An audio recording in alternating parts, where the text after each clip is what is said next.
তো টাইটেল আর থাম্বনেল দেখে অবশ্যই বুঝতে পারছেন ভিডিওটা কি রিলেটেড হতে যাচ্ছে। তো যাকে স্ক্রিন শেয়ার করে দেখাবেন তাকে কল দিবেন। আমি কল দিছি, এই যে কল দিয়ে এখানে থ্রি ডট একটা আইকন পাবেন, চিহ্ন পাবেন। থ্রি ডটে ক্লিক করার পর এখানে দেখবেন শেয়ার স্ক্রিন, এই যে শেয়ার স্ক্রিন লেখা দেখবেন, শেয়ার স্ক্রিনে টাচ করবেন।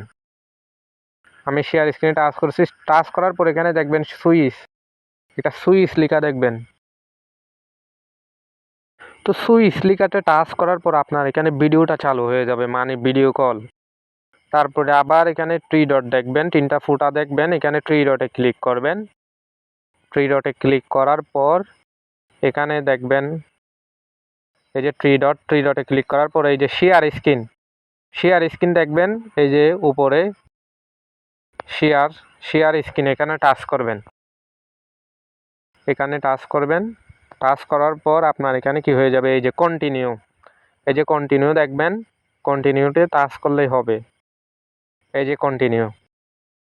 তো ভালোভাবে দেখবেন, এই কন্টিনিউতে টাচ করবেন, আমি করে দিছি। এই যে উপরে দেখবেন স্টার্ট নাও, এই যে স্টার্ট নাও এ টাচ করলেই আপনার স্ক্রিনটা শেয়ার হয়ে যাবে। আপনি যেগুলা হোয়াটসঅ্যাপ বা যেগুলা দেখাবেন আপনার মোবাইলে ওইগুলা দেখবে।